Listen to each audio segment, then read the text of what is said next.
เก่าก็บ่ควรจะทำบางอย่างมันเดือดร้อนหมู่คณะข้างเคียงก็บ่ควรจะทำบางอย่างที่มันเป็นปัญหาไปทางหน้ามีเครือบแคลงสงสัย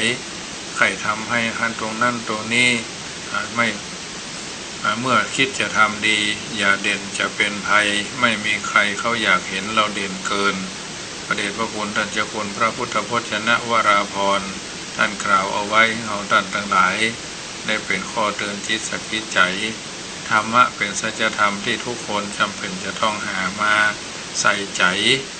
กายนี่เอาอาบน้ำเครื่องประเทืองผิวหลายอย่างหลายประการเดี๋ยวกินข้าวง่ายใกล้จะกินข้าวง่ายก็ทำกับข้าวกับฝาบางท่านก็ตื่นขึ้นมาดื่มน้ำบางท่านก็มาดื่มขึ้นมาบางท่านก็กินข้าวง่ายบางท่านก็บ่กินข้าวง่ายบางทีก็กินกาแฟพ้องกินของเสริมทั้งหลายประการและทั้งปวงตลอดจนอยู่ทางบ้านก็ส่วนมากก็จะสะดุ้งตื่นมึนตาไหวพระสวดมนต์อาบน้ำชำระกายให้เรียบร้อยถ่ายนับถ่ายเบาใส่เสื้อใส่ผ้าเปลี่ยนเสื้อเปลี่ยนผ้าบางท่านก็อยู่ในที่นอนแม้กระทั่งอยู่ทางวัดทางวาก็เช่นเดียวกันพระเจ้าประสงค์องค์สามเณรแต่ละวัดแต่ละวาก็อาศัยการสวดมนต์ไหว้พระอย่างเช่นวัดเจ็ดลินก็ดีหรือวัดอื่นๆที่เพิ่นทำอยู่แล้วก็เป็นประจำบางวัดนี่บ่ทำวัดสวดมนต์บ่สวดโยโกห้องบ่หยาดน้ำเมียดไม้ตาลใกล้จะเข้าพรรษาแล้ววันพุธก็เป็นวันโกนเนาะผิวพัดปัดกวาดวัดวาอารามประดับธงทิวธงแผ่นผ้าคัดเสนาสนะล้างเสนาสนะถ้วยโถโอชากระมังถังเพหม้อไหถลายปากแม้กระทั่งเครื่องคองไตรจีวรบาทถ้วยวานจันจ้อนถ้วยโถโอชาเพราะว่าแต่ละคนแต่ละท่านจำเป็นจะต้องทำความสะอาดที่นอนหมอนมุ้งบางทีบางครั้งก็เป็นเรื่องที่น่ารังเกียจสำหรับตัวบุคคลคนนั้นสิ่งต่างๆเหล่านี้ถ้าเราชุกคิดภาวะของความเป็นผู้นำในสังคมต่างๆก็จะเป็นไปตามนั้นเพราะฉะนั้นเจ้าวันนี้ก็คือเป็นมงคลแก่ตัวแก่ตน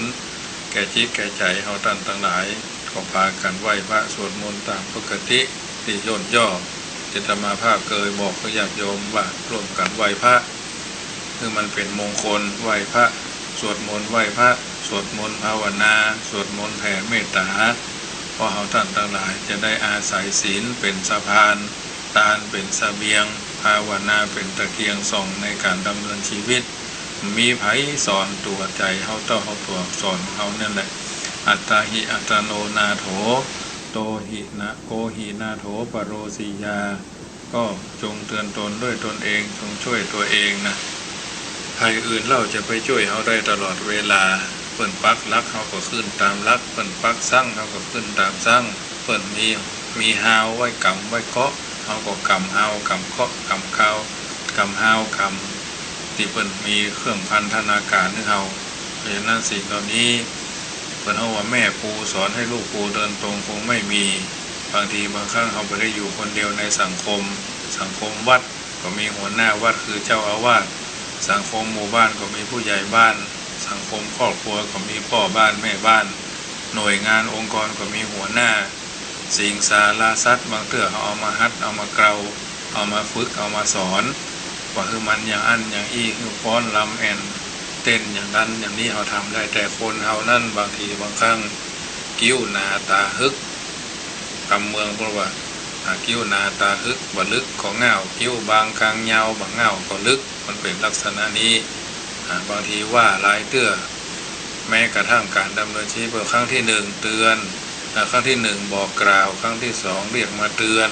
ครั้งที่สามให้พิจารณาตัวเองอันเนี้ยเป็นสิ่งที่เพิ่นทำกันมาทุกยุคทุกสมัยบางทีบางครั้งเขาอยู่โดยเพิ่นบางทีบางครั้งก็กลัวอวดใหญ่อวดเบ่ง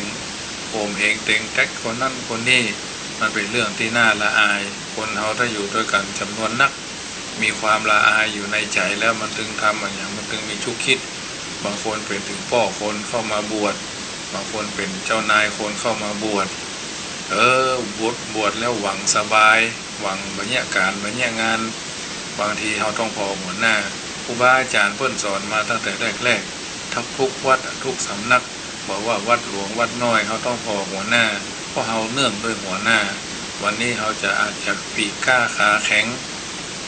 อวดเบ่งอวดใหญ่นินทาว่าให้เป็นเพื่อนห้องวัดลูกศิษย์ต้องโชว์วัดลูกสัตว์ต้องโชว์เจ้าของลูกน้องโชว์เจ้านายลูกหญิงลูกชายโชว์พ่อโชว์แม่สักวันหนึ่งเขาจะต้องเป็นหัวหน้าคนมีไผที่ใครเป็นลูกน้องเพิ่นกุ้มเท่าเต่าตายญาติโยมที่เป็นผู้ทรงเกียรติเป็นคนทรงศีลเป็นผู้ที่ทรงธรรมก็ย่อมจะนำผ่านมาทั้งนั้นบางท่านที่มีธรรมะถือเสมอว่าคนที่อายุสูงสุดก็คือเป็นพ่ออุ้ยแม่อุ้ยพ่อหลวงแม่หลวงปู่ย่าตายายรองลงมาก็เหมือนพ่อเหมือนแม่อายุนาลันลงมาก็เหมือนพี่เหมือนอ้ายเสมอก็เหมือนพี่เหมือนน้องเพราะฉะนั้นบัณฑิตเพิ่นบอกว่าอย่ามองคนสูงเกินฐานะมากกว่าเราก็จะเกิดผมด้อยนะโอ้ท่านเป็นอย่างนั้นท่านเป็นอย่างนี้แม้กระทั่งพระอยู่ในวัดตลอดจนอาจารย์ครูบาอาจารย์ที่เป็นชั้นผู้น้อยอยู่ในโรงเรียนมหาวิทยาลัยถ้าเรามองเพื่อจะเพิ่นว่าสูงกว่าเฮาเพิ่นก็แยะได้กับเพิ่นเป็นเจ้าอาวาสโลกเพิ่นก็แยะได้กับเพิ่นเป็นพ่อหลวงโลกเนี่ยอันนี้เฮามองแล้วฐานะเฮาก็ต่ำไปทันทีทำมองเพิ่นแล้วอย่าทำให้ตัวเองเป็นผมด้อยก็จะเป็นผมด้อยอยู่เรื่อยๆถ้าเอาแล้วมองแล้วต่ำกว่าเฮาแถมเฮาก็ถือว่ามึงสู่เขาเป็นลูกน้องกูเป็นลูกน้องฮะเป็นลูกฉันเนี่ยก็เลยต่ำตัวเองก็จะเกิดความอิจฉาเกิดขึ้นมาแถมแล้วมันถึงมีถึงขึ้นถึงล่องอิจฉาเขาไม่ได้เป็นเจ้าอาวาสเขาไม่ได้เป็นผู้นำเขาไม่ได้เป็นหัวหน้าเนี่ยว่าไปหาตัวเองนี่ต่ำไปแถมละถ้ามองเสมอก็จะคิดแข่งบนแถมละมันเป็นอย่างนี้ถ้าแปลว่ามองเสมอเพื่อนก็จะแข่งแถมละจะอิจฉาแถมละถ้าฉะนั้นเพื่อนบอกมองแบบเพื่อนร่วมเกิดร่วมแก่ร่วมเจ็ดร่วมแต่เขาเป็นอย่างนั้นเขาจ้างเขามันถึงเป็นเนี้ยเพิ่นว่าสร้างสันดานให้เป็นนิสัยสร้างสันดานให้เป็นนิสัยไม่ใช่สร้างนิสัยให้เป็นสันดานนะอันนี้อาจจะเป็นคำฟังแล้วดูอาจจะรุนแรงอาจจะแข็งอาจจะดูเรื่องว่าเหมือนกับกินของแข็งเจอของแข็งเนาะอันนี้บอกได้ว่าตรงนั้นตรงนี้แต่ว่าความถูกต้องนะความถูกต้องมันตายไปตามกาลเวลาความถูกใจมันตายก็ไปบุคคลคนนั้นนะถ้าคิดจะแข็งกร้าวต้องทำเพื่อผลดีกว่า2 เท่าต้องทำเพื่อดีกว่า2 เท่าเพราะฉะนั้นธรรมาภาพในนามของเจ้าวาดเหมือนกันลูกน้องบางตนก็ดีบางตนก็ยังว่าน่าละอายนะบางทีบางครั้งก็ญาติโยมก็เช่นเดียวกันมีหัวหน้าท่านเจ้าวาดทุกวัดท่านหัวหน้างานทุกองค์กรย่อมจะเจอมาท่านนะเพราะต่อหน้ามันมาพับญาติโยมและครูบาอาจารย์รับหลังมันตะโกเนี่ยมันรับหลังมันดำต่อหน้ามันใสรับหลังมันดำบางทีนี่มาหารแก่วัดก่อนที่เขาจะคิดชั่วควรจะไปคิดชั่วที่อื่นนะที่นี่มันมีเวทีสำหรับที่คุณจะเดินคุณก็ต้องไปอย่างเขาเป็นนักเรียนนิสิตนักศึกษาเขาเล่นเก้าอี้ดนตรีเขาก็ต้องสังเกตเก้าอี้ดนตรีกับคนเล่นอย่างไรคนปอลูกวิดหล่นเข้าไปนั่งเขาตันเขาก็ได้นั่งถ้าได้ตันแสดงว่าเขาฟาวเขาถูกจับแพ้เนี่ยต้องเป็นอย่างนี้วิถีชีวิตเขาก็เหมือนกันคนจะเข้ามาบวชเพื่ออะไรอย่างบวชแล้วทำอะไรอย่างทุกวันเนี้ยวันคืนล่วงไปบัดนี้เราทำอะไรอยู่นี่เป็นสิ่งที่จะต้องถามตัวเก่าแล้วเราไปถามที่อื่นเพราะฉะนั้นญาติโยมสาธุชนความเป็นผู้นำวันชุกคิดวันนี้มีความคิดเรื่องความภาวะของความเป็นผู้นำสะดุ้งตื่นมึนตามาตีสามป่ายมันต้องมีความคิดขึ้นมาวันนี้ฉันจะอู้เรื่องหยังฉันจะค้นคว้าเรื่องหยังมันมีความคิดที่มาจากวิจารณญาณของเราเองในภาวะของความเป็นผู้นำบัจเจวดีบัจเจวเดบัจเจวเด่นบัจเจวดังทำให้มันถูกเป็นกิจจลักษณะใกล้จะเข้าวาสาเป็นจะได้มันถึงมีความคิดอยู่ในหัวสมองของฝ่ายของมันนะญาติโยมที่เป็นหัวหน้าคนผู้จ้องคิดในหน่วยงานของเราธรรมาภาพในนามของเจ้าอาวาสก็จะต้องทำในนามของเจ้าอาวาสดูไปตามนั้นไม่ใช่ว่ามาคิดมาอย่างคนที่มาคิดคือ1 คนตาย2 คนใกล้จะตาย3 คนตายแล้วนะคนเป็นพญาติคนใกล้จะตายแล้วคนตายแล้วเนี่ยคนเป็นพญาติมันถึงบางคนเจ๊หูเรื่องของเราใส่เครื่องออกซิเจนแวนพดมันเนี่ยมันถึงตายแน่ที่สุดก็คือความตายคนใกล้จะตายก็เหมือนกันคนเป็นพญาติ มันก็เพราะว่าพะวงกับลูกของเขานะที่เขาเป็นอาจจะเจ็บข้างในเขาก็โม่เหมือนละอ่อนให้แว่ให้อย่างก็โม่คนตายแล้วก็นอนทั้งคืนดึงละมือหลังสั่งนะนี่เป็นสิ่งที่เขาหันดังนั้นวันนี้ปากันไหว้พระเนอะกราบหนึ่งกราบสองกราบสามไหว้พระพร้อมกันเนอะอะระหังสัมมาสัมพุทโธภควาพุทธังภควันตังอภิวาเทมิกราบพระพุทธเจ้าสวากขาโตภควตาธัมโมธัมมังนัมสสามิกราบพระธรรมเจ้าสุปฏิปันโนภควโตสาวกสังโฆสังฆังนะมามิกราบพระสังฆเจ้าสมมุติสังฆเจ้าคุณูปการโรวันทามิกราบคุณพ่อคุณแม่มาตาปิตโรวันทามิกราบคุณพ่อคุณแม่คุณูปการโรวันทามิกราบครูบาอาจารย์อันนี้พระเจ้าห้าพระองค์ทุกคนจะต้องถือไว้คือมันฝังอยู่ในสายเลือดฝังอยู่ในกระดูกดำเขาจะจำไว้เลยว่าอรหังสัมมาไหว้พระพุทธเจ้า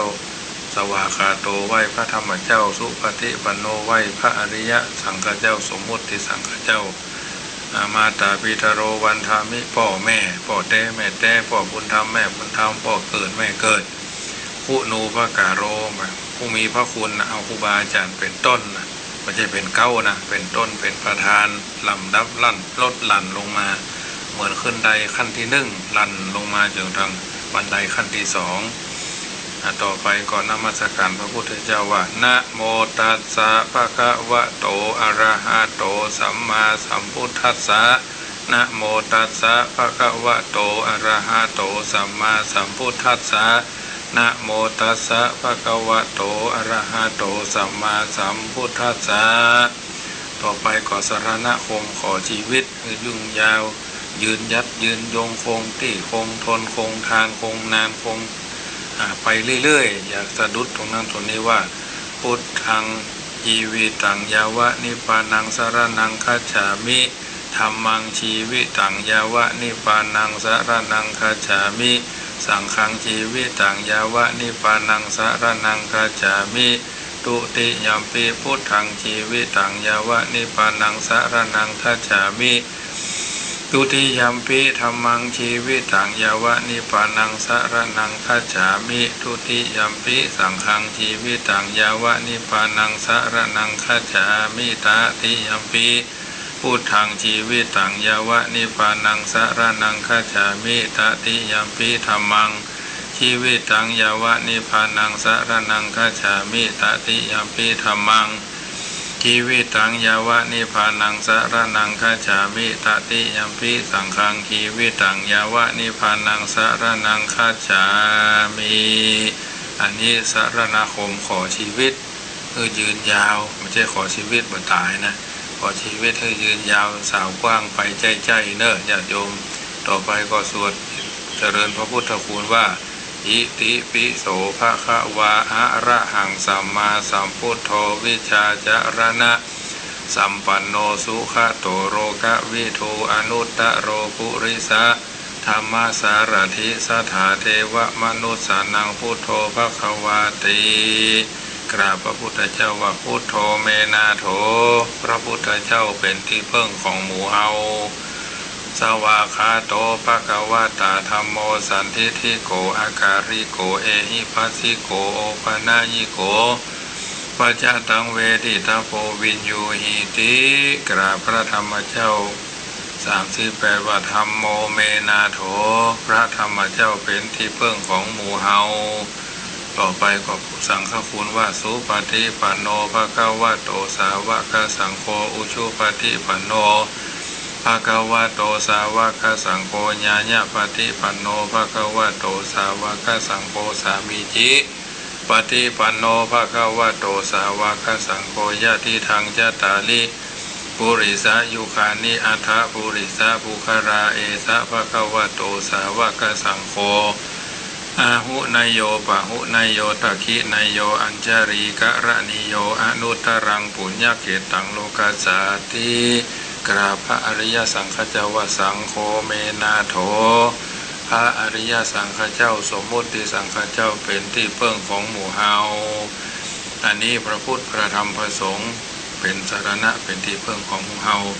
บางคนอาจจะว่าอริยสังฆเจ้ามามีพระมหาอัญญาโกณฑัญญะเป็นต้นต่อมาก็สมมุติสังฆเจ้าอย่างอาตมาภาพและพระสงฆ์องค์เนรทั้งหลายอันนี้สมมุติสังฆเจ้าญาติโยมต้องเข้าใจต่อไปก็ถวายพรพระว่าพาหุงสหัสสะมะพินิมิตะสาวุทันตังครีเมฆารังอุทิตโครัสสะเสนะมารังธานาทิธรรมวิธินาชิตวามุนินโทตันเตชะสาภวตุเตชยมังคารานิมาราติเรกะมะพิยุชิตะสะภรติงโครัมปนาละวะกะมะคะมัททะยะขังคันติสุทันตะวิธินาชิตวามุนินโทตันเตชะสาภวตุเตชยมังคารานินาลาคิลิงขะชะวรังอติมัตตะภูตังทาวะคิจักกะมัสนิวะสุธานุรันตังเมตตามภูเสกวิธินาชิตวามุนินโทตันเตชะสาภวตุเตชยมังคารานิอุคิตาคาคามติหัทสุธานุรันตังทาวันติโยชะนะปะถังคุริมาระวันตังอิทิปิสังคตมโนจิตวามุนินโทตันเตชะสาภวตุเตชยมังคารานิกัตวนากัทมุทาลังอิวะคพินิยาจินจายะทุทะวะจนังชะนากายะมะเจสันเตนะโสมวิธินาจิตวามุนินโทตันเตชะสาภวตุเตชยมังคารานิสัจจังวิหายะมะติสัจจกวาทาเกตุงวาทาพิโรปิตะมะนังอธิอันทาภูตังปัญญาปฏิปัชาริโตชิตวามุนินโทตันเตชะสาภวตุเตชยมังคลานินันโทปะนันทะปุจคังวิพุทธังมหิถิงพุทเถนะเถระปุจเขนะธรรมาปะยันโตอิทูปเทสวิธินาชิตวามุนินโทตันเตชะสาภวตุเตชยมังคลานิตุขาทิทิปุจเขนะสุทัทหัตถังประมังวิจุติจุติมิธิปกาพิธานังยานาคเถนะวิธินาชิตวามุนินโทตันเตชะสาภวตุเตชยมังคารานิเอตาภิพุทธชยมังคาระอัฏฐคาถาโยวาจโนทินาทิเนสารเตมตันติหิตวานเนกาวิวิธานิจุปัตตวานิโมขังสุขังอธิกะมายะนาโรสัพปัญโยมหาการุณิโกนาโถหิตาญาสัพพะนินังปุเรตวาปารมีสัพพะปัตโตสัมโพธิมุตตมังเอเตนะสัจวเจนะโหตุเตชยมังคารังชยันโตโพธิยามูเลสักยานังนันทิวัฒโนเอวังตวงวิจโยหุหิชยสุจยมังคะเรอาปราชิตาปัลลังเกสีเสปทวิโปคะเรอภิเสเกสัพพะพุทธานังอคัปปโตปโมตติสุนักขตังสุมังคะรังสุภะภาตังสุหุทิตังสุขโนสุมุหุโตจะสุยิทังพระมจาริสุปทักขินังกายะกัมมังวาจากัมมังปทักขินังปทักขินังมโนกัมมังปณิทิเตปทักขินาปทักขินานิกัตตวานะระพันตเถปทักขิเนภวตุสัพพมังคารังรักขันตุสัพพเทวตาสัพพพุทธานุภาเวนะสัทธาสุธีภวันตุเตภวตุสัพพมังคารังรักขันตุสัพพเทวตาสัพพธรรมานุภาเวนะสัทธาสุธีภวันตุเตภวตุสัพพมังคารังรักขันตุสัพพเทวตาสัพพสังฆานุภาเวนะสัทธาสุธีภวันตุเตอันนี้สวดอิติปิโสพาหุงมหากาญาติโยมเพิ่นว่ากันนะสวดทุกวันใหม่ๆถ้ายังบ่เคยก็ฮัดให้มันเคยนิจจังวัฏฏะนิพพานังคือทำบ่อยๆศีลนิกังค่อยๆทำไปเรื่อยๆสวดอิติปิโสพาหุงอิติปิโสเต้าอายุก่อนก็ได้รอบแรกคือเต็มอิติปิโสสวากาโตสุปฏิปันโนตรงกลางเนี่ยก่อนจะถึงอายุอิติปิโสโลกัสสาธิเรื่อยๆสมมติอายุ39รอบสุดท้ายก็เต็มหัวปิดท้ายปิดสบายถ้าทำอย่างนี้มันต้องไปว่าอย่างอื่นเด้อจะไปข้ามขั้นบางทีเขาว่าเนี่ยอวดหูเขาฉลาดเพิ่นห้องว่า10 เหลี่ยม20 เหลี่ยมบ่เต้าเหลี่ยมใบแขมแล้วนะ10 แหลมเท่าแหลมบ่เต้าแหลมใบเข้า 10เล่า20เล่าบ่เต้าเดือนเกียง10เสียง20เสียงบ่เต้าเสียงแมงว่างนะ10จ้าง20จ้างบ่ได้จ้างเอราวัณ10วัน20วันบ่สำคัญว่าเขาตั้งใจจะทำความดีนะเป็นเรื่องที่บ่ค่อยใส่ใจกันเท่าใดโลกนี้คืออะไรกันแน่โลกนี้คือถ้ำมืดไม่เห็นแสงไม่มีความแจ่มแจ้งไม่เฉลียว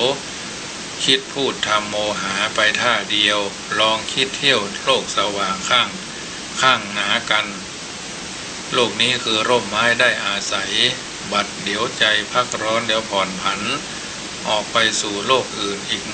10,000ใหญ่ยึดมั่นหมายมีโลกนี้นาอันนี้เป็นสัจธรรมที่ท่านกล่าวเอาไว้ก่อนไกลเอามาอู้ก็อยากโยมได้ฟังโลกทุกวันอยู่ในขั้นกรียุคที่โลกที่เบิกบุกเร็วรุดสู่จุดหมายจนสิ้นสุดมนุษยธรรมต่ำอบายพบเห็นคงจากร้ายเป็นดอกบัวกิเลสใสหัวส่งลงปักกิเลสมีความแก่นแสนพิเศษมาสุมหัวสามารถดูดดึงกันไปใจมืดมัวเห็นตนตัวที่จมกามว่าความเจริญมองไม่เห็นศีลธรรมว่าจำเป็นสำหรับอยู่สุขเข็นควรสรรเสริญเกียรติกามกินบิ่นบ้ายิ่งกว่าเกินแล้วหลงเพลินความบ้าว่าศีลธรรมอันนี้ท่านผู้รู้ส่งมาอ่านก็เลยอ่านออกญาติโยมได้ฟังเนอะจะได้เข้าใจในสิ่งต่างๆเหล่านี้เป็นมงคลในการดำเนินชีวิตเพราะทุกคนทุกท่านนั้นอยู่อย่างความถูกต้องมากกว่าถูกใจวิถีชีวิตเราก็จะเจริญก้าวหน้าเช้าวันนี้เป็นเช้าวันศุกร์สุดสัปดาห์รายการธรรมะธรรมภาพก็จะได้บรรยายช่วงแรก5 โมงถึง6 โมงช่วงที่1วัดป่าหินแล้วก็เฟสช่วงที่2ก็ในที่วันสันคำแปงแม่โจ้แล้วก็ละปูนนี่ก็101.25 FM ละปูน106.25 คนป่าซางช่วงที่2นี่5คลื่น1เฟสช่วงที่3วัดพระบรมธาตุเจ้าดอยสุเทพคลื่น96แต่ว่าช่วง8 โมงถึง9 โมงก็ไม่ได้บรรยายเพราะว่าไปร่วมพิธีหล่อเทียนพรรษาญาติโยมส่งปัจจัยมารวบรวมเก็บเล็กผสมน้อยเอาไปน้อมเกณฑ์เวียนถวายมาร่วมกระเพื่อน 1,700 บาทขาปิกญาติโยมตังเวียงปะเป้าใส่ปัจจัยมาคนละเล็กคนละน้อยเลยเอามารวบรวมซื้อเอาเป็นห้อว่าแท่งหินเจียเนาะหินเจียก็ประมาณ 1,850 บาทเนี่ยประกาศลดการลาก็จบบริบูรณ์กันไปได้จกให้น้อยนะก็มาได้นักนาสากันญาติโยมเพราะว่าทุกคนนั่นมีรายจ่ายที่คงที่นะมีรายรับที่ไม่คงที่ถ้าเราคิดจะเป็นผู้นำมันถึงสัพพะได้ซ้ายจ่ายขวาได้ขวาจ่ายซ้ายอันนี้เป็นวัฏจักรการหมุนเวียนกันเป็นประจำรับประทานอาหารเข้าไปในร่างกายไม่ถ่ายออกก็เป็นเรื่องที่อันตรายถ่ายบ่อยๆก็อันตรายไม่ถ่ายเสียเลยก็ยิ่งมีปัญหาแล้วลดลายานพาหนะก็เหมือนกันอันนี้โรงซ่อมมันก็มีคนเขานี่มันมีโรงซ่อมมันมีโรงยานะยุกยาหรือใส่ใจลดลายานพาหนะเอาไปซ่อมได้เปลี่ยนทั้งนั้นตัวนี้ได้อะไรมันมีแต่คนเฮาบางอย่างก็มีกระเขี้ยวเนาะบางทีก็เปลี่ยนลิ้นหัวใจก็มีบางทีก็ดามเล็กดามขางดามเล็กดามหลาเนาะ2 เตื้อ3 เตื้อฮักแล้วฮักแหมโยมพ่อโยมแม่โยมพี่โยมป้าโยมอาโยมอาทั้งหลายก็จะลุกจะยืนจะเดินจะนั่งจะนอนจะเกี้ยวจะกินจะเกินก็ระวังน้อยกินปลาก็ระวังกล้ามแง่งกล้ามแง่กล้ามง่าเนาะกินจีนก็ระวังดูกแตกดูกน้อยหรืออาจจะเหนียวเนาะติดเขี้ยวติดฟันนี่ผมขนเล็บฟันหนังตาหูจมูกลิ้นกายใจนี่เราต้องใส่ใจเป็นธรรมดาเพราะฉะนั้นอาราธนาพระพุทธคุณธรรมคุณสังฆคุณว่าพระพุทธทางล้างหน้าพระธรรมังล้างทุกข์พระสังฆเจ้าเพิ่มสุขยาตรายามีสวัสดีมีชัยอิติปิโสภควานะพระพุทธทางพระยอดแก้วพระพุทธเจ้าเกิดแล้วอิติปิโสภควาพระธรรมังพระยอดแก้วพระธรรมเจ้าเกิดแล้วอิติปิโสภควาพระสังฆังพระยอดแก้วพระสังฆเจ้าเกิดแล้วอิติปิโสภควาอันนี้อาราธนาอยู่เป็นประจำทุกวันญาติโยมก็จะได้มีจิตใจอิ่มเอิบอาบเนาะสิทธิพุทธังกิจจังมะผู้คนไหลมานาชาลิติ สิทธิธรรมังจิตตังมะมะเข้าของไหลมานาชาลิติสิทธิสังฆังจิตตังมะมะเงินทองไหลมานาชาลิติทุกคนปรารถนาผู้คนเป็นมิตรเป็นแก้วเป็นสหายคำต้องการเข้าของเงินทองเข้าของเอาไว้กินเอาไว้ใจเอาไว้บริโภคเอาไว้ชำระตังนอกเอาไว้รับประทานเพื่อมีกำลังตังในเงินทองใช้จ่ายในการที่จะดำเนินชีวิตสรรพสิ่งอันเป็นมงคลทั้งหลายจงไหลหลังทันเทมากับตัวญาติโยมสาธุชนไปใจอย่างนั้นคนไกลเอามาเอามาสาธุยกเอาสิ่งละอันพันน้อยให้ญาติโยมฟังเป็นนิทัศนะอุทาหรณ์เตือนจิตสกิดใจเพื่อเอาท่านทั้งหลายได้กระทำป้อมเป็นสิ่งที่ดีที่งามวันนี้วันศุกร์ชอบสนุกมีวาทะโวหารชอบรำชอบร้องการงานบันเทิงลื่นเริงแอนฟ้อนนิสัยสวกก้อมขี้โคดปัญหายคนเกิดวันศุกร์หากินถึงบ่หมานฮักสวยฮักงามหุ้มมีเปื้อนมีเซียวมีสหายจิตใจซื่อตรงตึงบ่คดบ่เลี้ยวโคตรง่ายหายเร็วหรือหายโวยจ้างอ้อนเมียเก่งความจริงคนเกิดวันศุกร์มีวาทศิลป์ชอบดีดสีปีเป่าฟ้อนลำขับร้องประโคมเครื่องดนตรีเปิ้นว่ามาจะมหาประสิทธธรรมาภินันโทก็ว่าไปแบบนี้นะญาติโยมจะเท็จจะจริงแค่ไหนก็มาเป็นยังฟังไปให้มันเข้าใจก็พอเจ้าวันนี้เป็นเจ้าวันศุกร์สุดสัปดาห์เขาคิดทำอะไรดีหรือไม่นะเขาคิดทำอย่างพ้องอาทิตย์คิดทำครอบครัวให้อบอุ่นกินข้าวให้อิ่มทำงานให้อึดมีเงินให้ออมโทสะให้อั้นยิ้มให้ออกอบายมุขให้อดดีให้อวดและก็ศาสนาให้อิงอุ่นอิ่มอึดออมอั้นออกอดอวดอิงนะอุ่นอิ่มอึดออมอั้นออกอดอวดอิงเอาเป็นคาถาและญาติโยมนิทัศนะอุทาหรณ์เพื่อเอาตั้งทั้งหลายอยู่สุขสบายไปใจน้ำธรรมคำสอนญาติโยมวันนี้จะพูดเรื่องภาวะของความเป็นผู้นำที่ย่นย่อพอสมควรแก่เวลาสังคมสังคมะคือการอยู่ร่วมจะเป็นอยู่ครอบครัวจะเป็นวัดจะเป็นโรงเรียนหรือจะเป็นหน่วยงานองค์กรทั้งหลายบางข่าวความหมายในพจนานุกรมว่าสังคมหมายถึงคนจำนวนหนึ่งมีความสัมพันธ์ต่อเนื่องตามกฎตามเกณฑ์ตามวัตถุประสงค์แล้วก็มีหัวหน้าเป็นผู้นำอยู่ในจุดนั้นระดับสูงระดับกลางระดับต่ำระดับพระห้าบดีนะจะมีการพบปะสังสรรค์ฟังกันวงสังคมงานสังคมดังนั้นคำว่าสังคมะหรือสังคมเนี่ยหมายถึงดังข้อความที่กล่าวไว้แล้วนี้พอขยายหันแจ้งครอบครัวการอยู่ร่วมกันในครอบครัว2-3 คนพ่อคนแม่คนลูก2ลูก3มีการอยู่ร่วมกันในหมู่บ้านหมู่บ้านนี้มีกี่หลังคา10 20 30 40 50 60 70 80 100ป่ายก็เป็นหมู่บ้านหนึ่งนะการอยู่ร่วมกันในวัดหนึ่งก็จะมีท่านเจ้าอาวาสรองเจ้าอาวาสผู้ช่วยเจ้าอาวาสเลขามีพระเนรถึงน้อยไปตามลำดับการอยู่ร่วมกันเป็นคราวเช่นสมาคมสโมสรชมรมกลุ่มเช่นกลุ่มยุวพุทธกลุ่มหนุ่มสาวสังคมแต่ละสังคมจะตั้งอยู่เป็นไปได้ด้วยดีจำต้องมีผู้นำที่ดีนะผู้นำในสังคมที่ดีตามทัศนะที่พระพุทธเจ้าหรือพระพุทธศาสนาได้แนะนำไว้นะไม่ได้สั่งไว้แนะให้ทำนำให้คิดสาธิตให้นำไปประพฤติปฏิบัติโดยนัยธรรมภาษิตที่ว่านาทิฏฐาปะระโตโทสังอนัง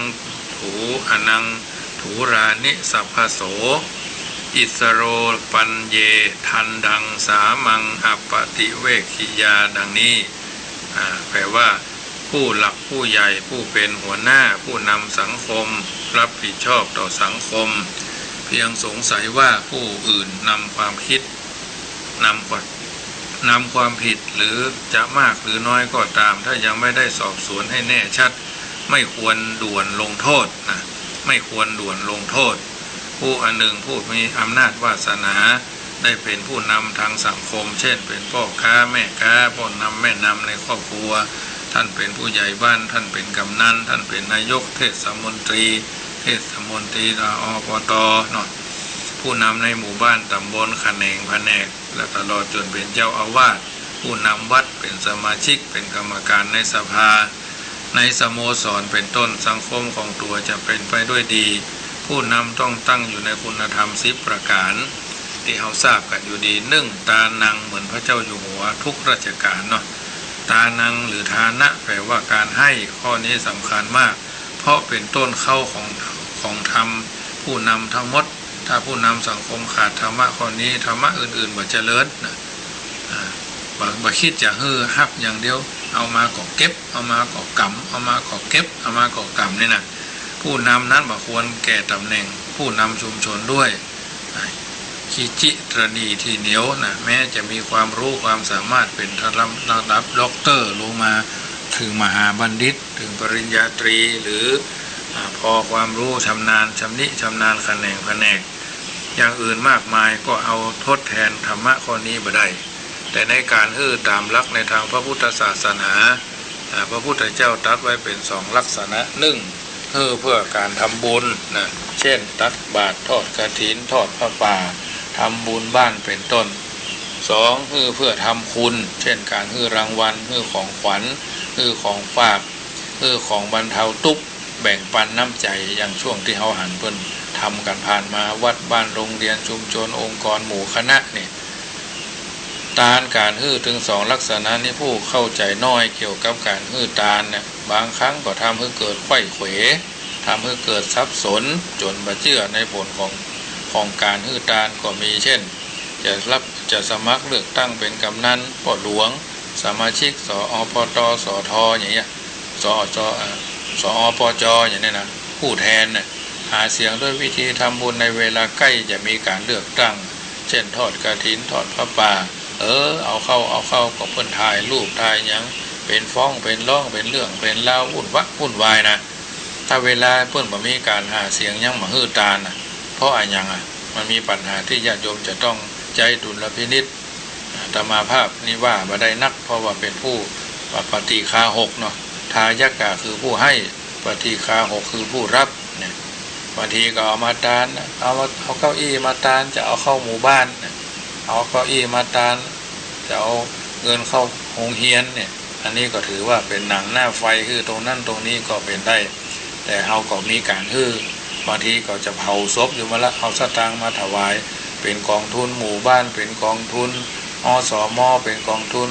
ตำรวจบ้านเป็นกองทุนผู้สูงอายุในหมู่บ้านแต่ก่อนนี่เพิ่นห้องว่าเงินหลังล่องหรือเงินหลังหีบเงินตายเนาะถ้าบ่ตายถึงบ่ได้เพิ่นจะถวายวัดจะถวายบ้านอาจจะถวายวัดถวายโรงเรียน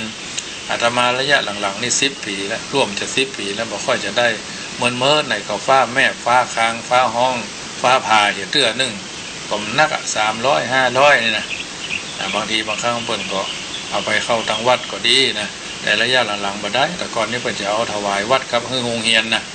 หน่วยงานองค์กรทั้งหลายไปเดี๋ยวนี้ว่า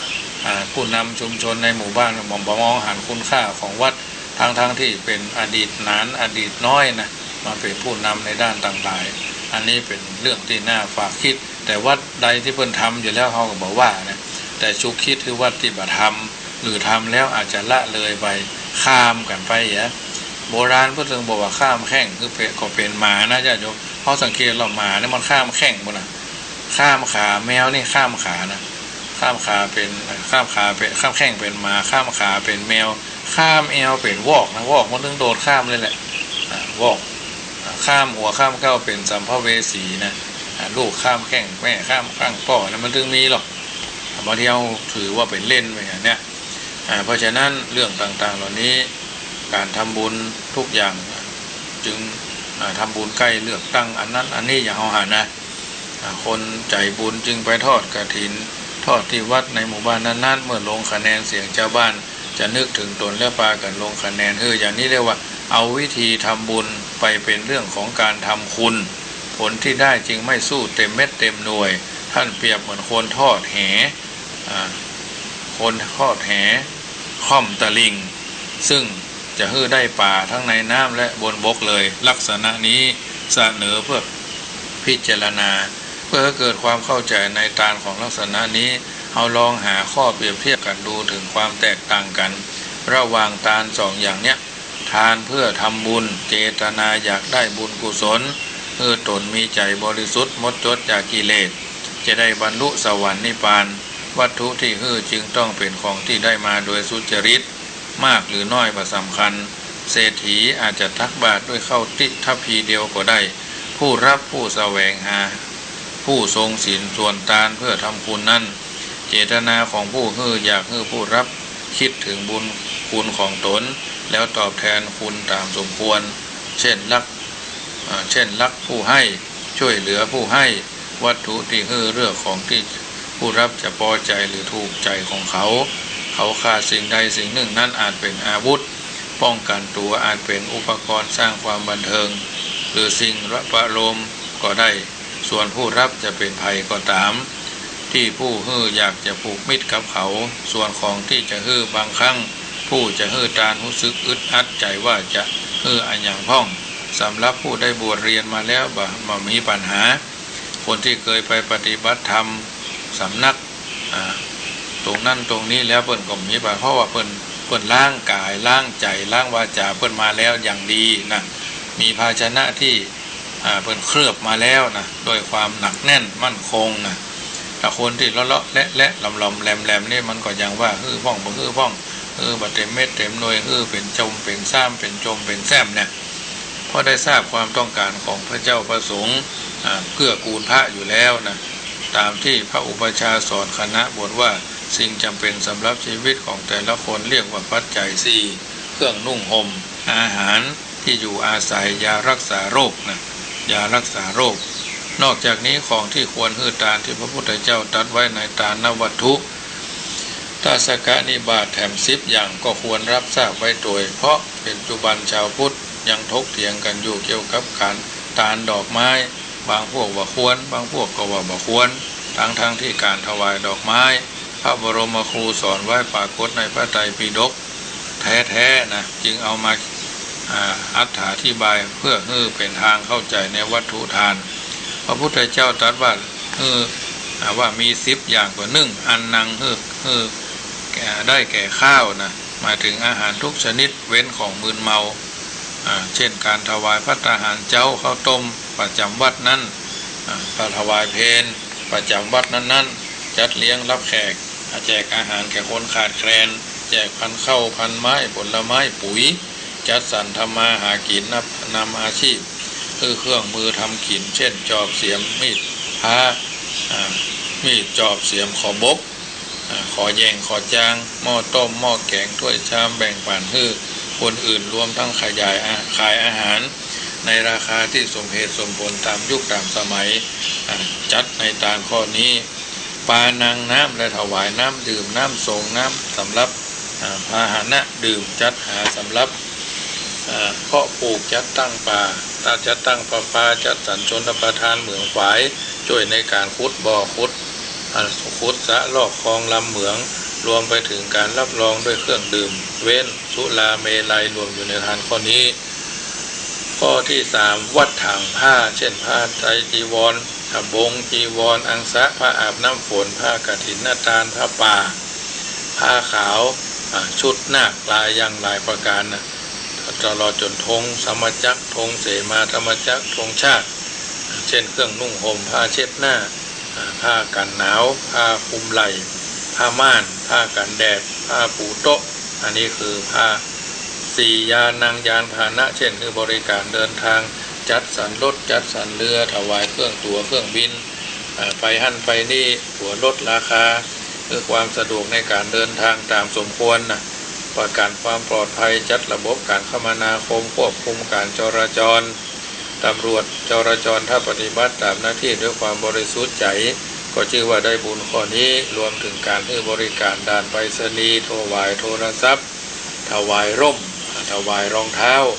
ก็จัดเข้าในทานข้อนี้อันนี้ยานังคือยานพาหนะมาลาดอกไม้ถวายดอกไม้ธูปเทียนแด่พระรัตนตรัยเพื่อให้จิตใจของเฮาผ่องใสรวมไปถึงการฮืดดอกไม้ใบไม้พวงมาลัยอันจะนำพาให้เกิดความชุ่มชื่นอกชื่นใจ แก่ผู้รับคือกระเช้าดอกไม้เป็นเจ้าภาพจัดดอกไม้แห้งหน้าพระปฏิมาประธานหรือหน้าตรงนั้นตรงนี้บางทีก็เป็นงานหน้าศพพระเถรานุเถระพระครูบาอาจารย์ที่มรณภาพมรณกรรม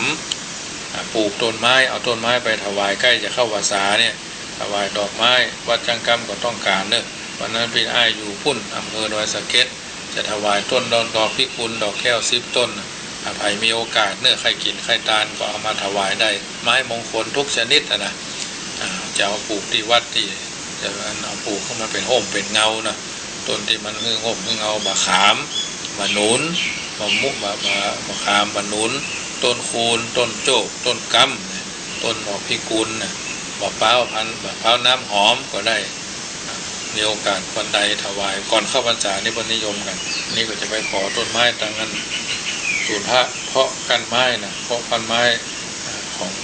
อุทยานต่างๆที่อยู่ใกล้ๆรัศมีเกิน10 กิโลเนี่ยอันนี้คือการถวายต้นคนนิยมปลูกต้นไม้กันหรอกแล้วก็คันทะก็ของหอมได้แก่น้ำหอมเครื่องอบกลิ่นทูบหอมเจือนกลิ่นไปกลิ่นความไปถึงการ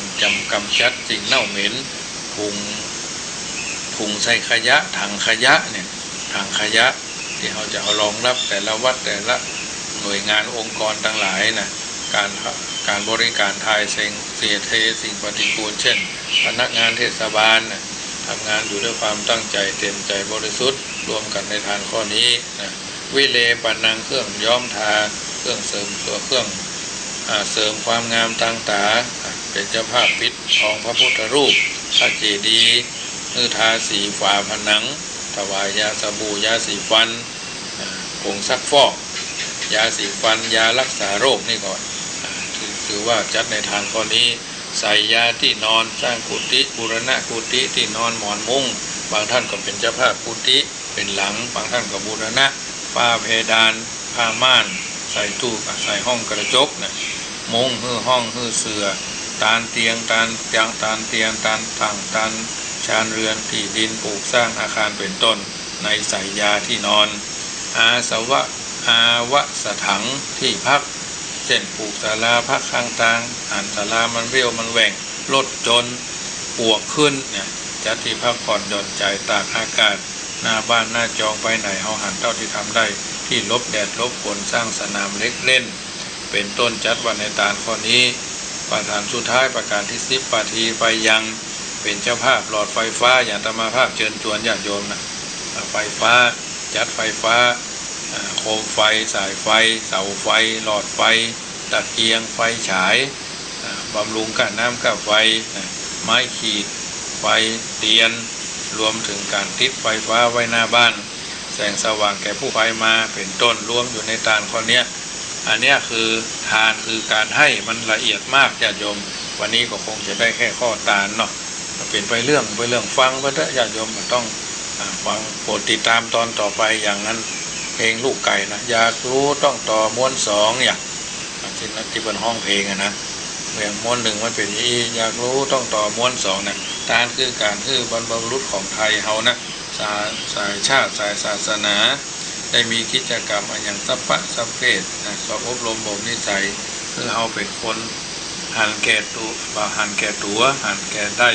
บรรพบุรุษเฮาทำเพื่อผลมาทำเพื่อหันผลมาแล้วเสียสละช่วยเหลือซึ่งกันและกัน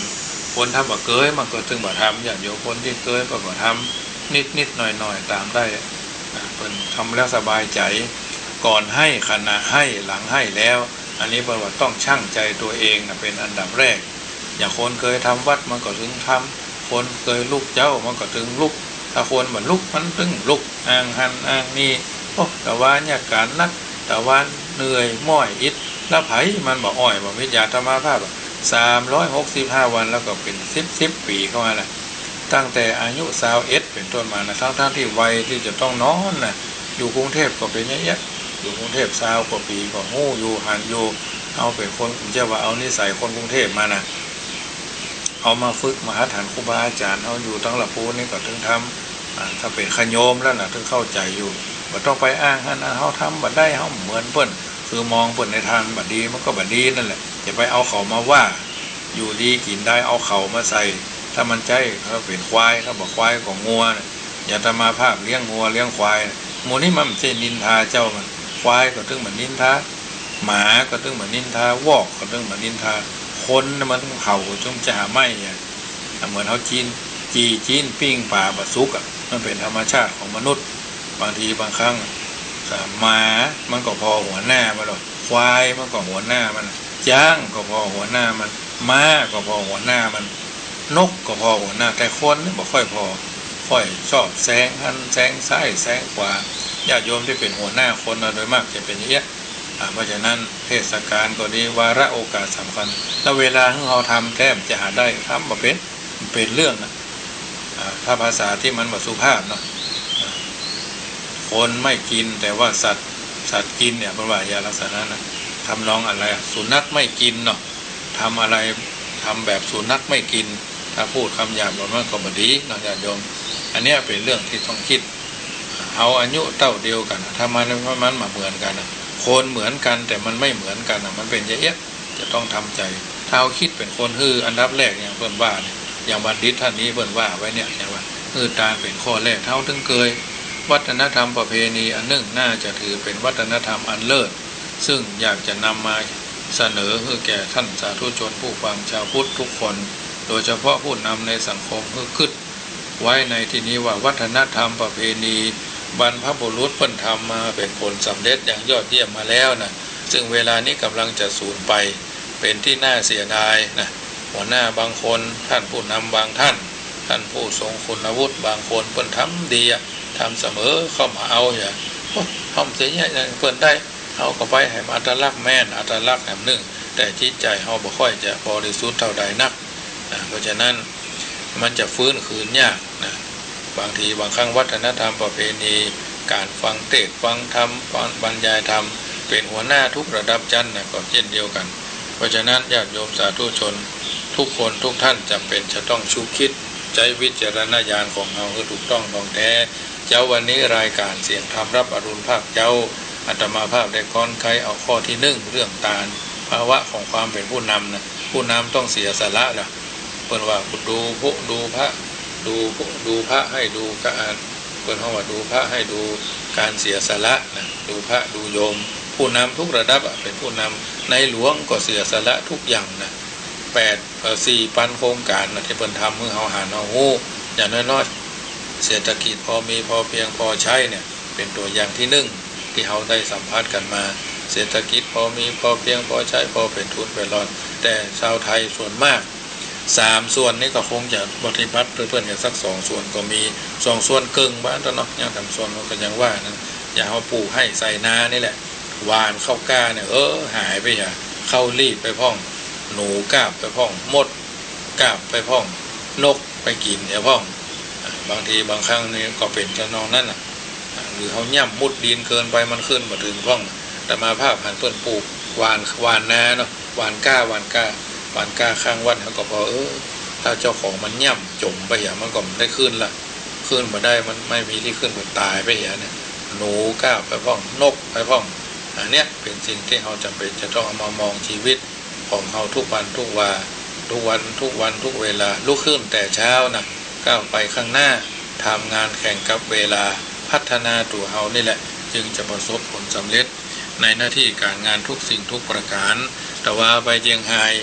ร่วมกันงานหล่อเตียนที่วัดที่หน้าที่ว่าการอำเภอเวียงป่าเป้าญาติโยมเจียงไฮ้เพิ่นก็มากินมาตันเคยสั่งเพิ่นว่าให้ได้หนังสืองานออกเมนพระราชทานเพลิงศพของพระเดชพระคุณท่านเจ้าคุณพระธรรมราชานุวัตรสุทัศน์สโนเพิ่นก็ถวายหนังสือมาให้ชุดหนึ่งก็ขออนุโมทนากับผู้ที่เป็นธุระจัดหาหนังสือ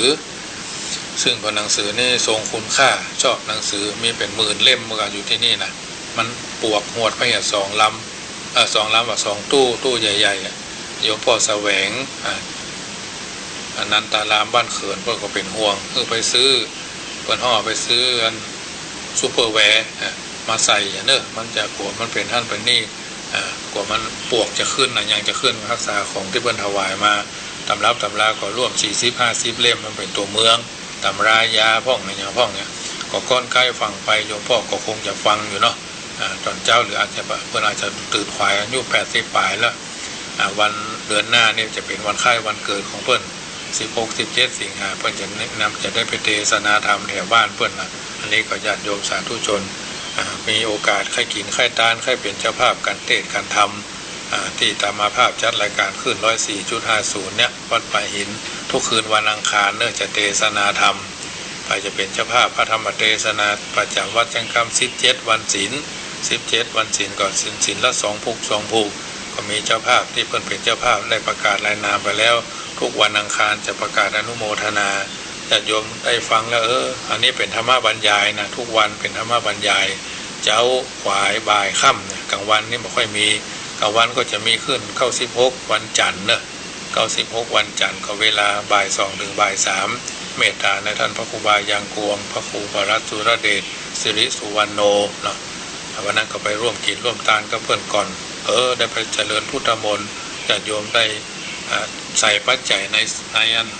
นย่ามเนาะได้สตางค์อยู่1,300 บาทในวันนั้นเอามาใส่น้ำมูกน้ำมันใช้จ่ายพระไปถวายมุทิตาจิตกับเปิ่นวันอายุวัฒนะมงคลเปิ่นก่อนงานก็เปิ่นไปอนุโมทนาญาติโยมก็หอมกันนักย่ามขนาดนั้นมันเป็นเหรียญได้ปันป่ายถึงเหรียญถึงแบงค์เนาะเหรียญก็เกือบเกินเนาะ700-800 เหรียญเนี่ยนะ1 บาท 2 บาท 3 บาทเหรียญแดงเหรียญเหลืองพวกน่ะเอามาใส่บนจอมบาทที่วัดจังก้ามนี้มีพระเจ้า108 องค์ยืนรอให้ญาติโยมได้ใส่บาตรเนาะเทศกาลสำคัญทั้งหลายส่วนอย่างเฮาอันใส่บาตรพระเจ้า108ก็แกรกก็อิทิปิโสภะคะวาน่ะว่าไปกิ๊กกะลิงก็ว่าไปอิก็ตัวที่1ติก็ตัวที่2ตัวที่2เนาะมี108 องค์ยืนอุ้มบาตรทะลึบอาญาโดนมีศาลาพระพุทธมงคล108คุณโยมวันชัยพุ่นอยุธยาพุ่นมาแปลงถึงพระเจ้าถึงศาลารวมแล้วก็เกือบ6 ล้าน 7 ล้านเมื่อปี2552เนาะเพิ่นมาทำเพิ่นมีเจตนาเอาก็รักษาไว้ให้เพิ่นเอาไม้มาหนุนมาแถมแกะพระแถมแกะพระเจ้าไม้มาหนุนองค์ใหญ่นะ300,000 ปลายเกือบ400,000ถึงพิษคำพิษแค่พิษทองทาพิษทองเรียบร้อยก็เพิ่นใส่น้ำตองนะตองหาโต้ก็เป็นที่น่าเลื่อมใสเป็นไม้มาหนุนญาติโยมไม้มาหนุนหมดพระเจ้า108ก็เหลือกินเหลือใจเหลือใจเทตานเพราะฉะนั้นเจ้าวันนี้รายการเสียงธรรมรับอรุณโดยธรรมาภาพพระมหาประสิทธิธรรมาภินันโทวัดจังกำตำบลมะกอกอำเภอป่าซางจังหวัดลำพูนอธิบายน้ำธรรมคำสอนให้ญาติโยมได้ฟังสิ่งละอันพละน้อยเก็บตกก็เดียวกับฟังในที่วันเด้อ91 98 101.25ลำพูน